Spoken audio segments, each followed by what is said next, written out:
Saif, ഇതിലിപ്പോൾ മുറിവോ ചതവോ പ്രാഥമികമായി കണ്ടെത്താൻ സാധിച്ചിട്ടില്ല എന്നുള്ളത് കൊണ്ട് മാത്രം ദുരൂഹതയോ അസ്വാഭാവികതയോ പൂർണ്ണമായും നീങ്ങുന്നില്ല എന്നിപ്പോൾ പോലീസ് ഉദ്യോഗസ്ഥരുമൊപ്പം ഈ ഫോറൻസിക് സർജൻസും പരിശോധിച്ചവരും ഒക്കെ പറയുകയാണ്. ആ നിലയ്ക്ക് തുടക്കത്തിൽ വന്നിരുന്നത് അസ്വാഭാവികത തീരെയില്ല എന്നുള്ള രീതിയിലുള്ളൊരു വാർത്തയായിരുന്നു. അതിന് ചുവട് പിടിച്ചുകൊണ്ടാണ് ആ മകൻ്റെയൊക്കെ പ്രതികരണം വന്നതും. ഇപ്പോൾ പോലീസ് ഉദ്യോഗസ്ഥരുടെ ഏറ്റവും ഒടുവിലത്തെ പ്രതികരണം അനുസരിച്ച് എങ്ങനെയാണ് ഈ പോസ്റ്റ്മോർട്ടം റിപ്പോർട്ടിനെ കാണേണ്ടത്? പൂർണ്ണമായ പരിശോധനാ ഫലം എപ്പോഴത്തേക്ക് ലഭ്യമാകും സൈഫ്?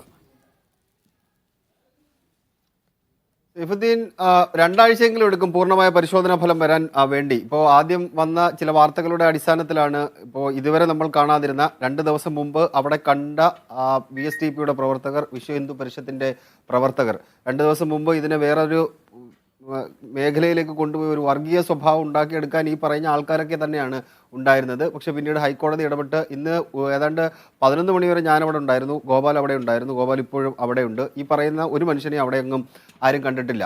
അതിനകത്ത് അസ്വാഭാവികതയില്ല എന്ന തരത്തിലുള്ള വാർത്തകൾ പുറത്തു വന്നപ്പോൾ വീണ്ടും മാളത്തിൽ നിന്ന് അവർ പുറത്ത് ചാടിയിട്ടുണ്ട്. അതിനെ വീണ്ടും മറ്റൊരു തരത്തിലേക്ക് കൊണ്ടുപോകാൻ വേണ്ടിയുള്ള നീക്കങ്ങൾ അവരുടെ ഭാഗത്ത് നിന്ന് ഉണ്ടാവുകയും ചെയ്യുന്നുണ്ട്. പക്ഷെ ഇവിടെ നമ്മൾ നോക്കിക്കാണേണ്ടത്, അല്ലെങ്കിൽ നമ്മൾ കേന്ദ്രീകരിച്ച് സംസാരിക്കേണ്ടത്, പറയേണ്ടത് അതിനകത്ത് അസ്വാഭാവികതയുണ്ടോ സ്വാഭാവികതയുണ്ടോ എന്നുള്ളതൊക്കെ അത് പരിശോധനാ റിപ്പോർട്ടിന്റെ അടിസ്ഥാനത്തിൽ മാത്രമേ പറയാൻ കഴിയുകയുള്ളൂ. അത് ശാസ്ത്രീയമായ പരിശോധന വേണം.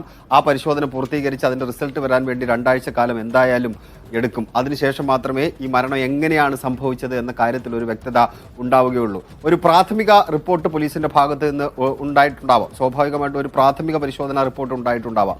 ആ റിപ്പോർട്ടിന്റെ അടിസ്ഥാനത്തിലും ഇത് മരണം കഴിഞ്ഞ് ഇത്രയും ദിവസമായതുകൊണ്ട് ഒരു പ്രാഥമിക വിലയിരുത്തലിലേക്ക് പോകാൻ കഴിയില്ല എന്നാണ് ആ റിപ്പോർട്ടിൽ പറയുന്നതാണ് പോലീസ് ഉദ്യോഗസ്ഥരുടെ വാക്കുകൾ ഉദ്ധരിച്ചുകൊണ്ട് നമുക്ക് പറയാൻ കഴിയുക. ഇതിനകത്ത് അന്വേഷണം വിദഗ്ധമായി തന്നെ നടക്കേണ്ടിയിരിക്കുന്നു. കാരണം ഇവർ 3 പേർ മൊഴി നൽകിയിട്ടുണ്ട്. ഈ 3 പേരുടെ മൊഴിയിൽ 3 വ്യത്യസ്തമായ അഭിപ്രായങ്ങളുണ്ട്. നാട്ടുകാരുടെ മൊഴിയുണ്ട്. ഇപ്പോൾ രാവിലെ 1-2 നാട്ടുകാരോട് ഞാൻ സംസാരിച്ചിട്ടുണ്ടായിരുന്നു. നമ്മുടെ മൈക്ക് വെച്ച് തന്നെ സംസാരിക്കുന്നുണ്ടായിരുന്നു. അദ്ദേഹം ഏതാണ്ട് ഒരു 1.5 വർഷക്കാലമായിട്ട് കിടപ്പാണ് എന്നാണ് പറയുന്നത്. ഇതിൽ ഒരാൾ നൽകിയ മൊഴിയുടെ അടിസ്ഥാനത്തിലാണെങ്കിൽ, ആ കുടുംബത്തിൽ ഒരാൾ നൽകിയ മൊഴിയുടെ അടിസ്ഥാനത്തിൽ അവിടെ നിന്ന് എഴുന്നേറ്റ് ഏതാണ്ട് 50 മീറ്റർ ദൂരമുണ്ട് ഈ സമാധി എന്ന് പറയപ്പെടുന്ന സ്ഥലത്തേക്ക്. അവിടെ നിന്ന് എഴുന്നേറ്റ് അവിടെ വന്നിരുന്നു.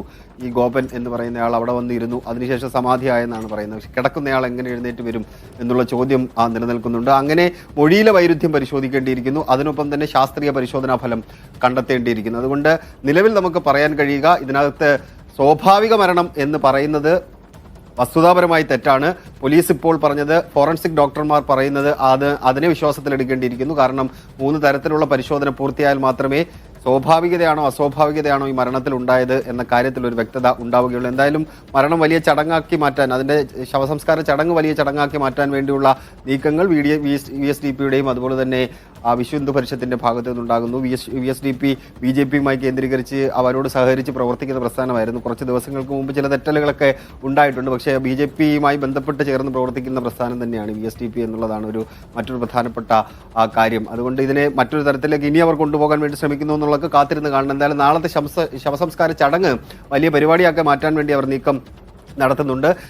നിലവിലൊരു നിഗമനത്തിലേക്ക്, ഇതിനകത്ത് സ്വാഭാവിക സാധാരണഗതിയിൽ ഒരു മരണമാണ് എന്ന നിഗമനത്തിലേക്ക് എത്തിച്ചേർന്ന് നമുക്ക് പറയാൻ കഴിയുന്ന തരത്തിലുള്ള ഇൻപുട്ടുകൾ ഡോക്ടർമാരുടെ ഭാഗത്ത് നിന്നുണ്ടാകുന്നില്ല, അന്വേഷണ ഉദ്യോഗസ്ഥരുടെ ഭാഗത്ത് നിന്നുണ്ടാകുന്നില്ല. അത് നമ്മൾ പറയുന്നതല്ല, അത് പോലീസ് ഉദ്യോഗസ്ഥരും ഫോറൻസിക് ഡോക്ടർമാരും പറയുന്ന കാര്യമാണ്. സ്വാഭാവികതയാണോ അസ്വാഭാവികതയാണോ എന്ന കാര്യത്തിൽ വ്യക്തത വരണമെങ്കിൽ 3 പരിശോധനാ റിപ്പോർട്ടുകൾ കിട്ടണം. ആ പരിശോധനാ റിപ്പോർട്ടുകൾ കിട്ടിയ ശേഷം അന്വേഷണത്തിന്റെ ഭാഗമായി അതിന്റെ വിവരങ്ങൾ പുറത്തു വരും എന്നുള്ളത് തന്നെയാണ് വസ്തുത. ശരി സൈഫ്.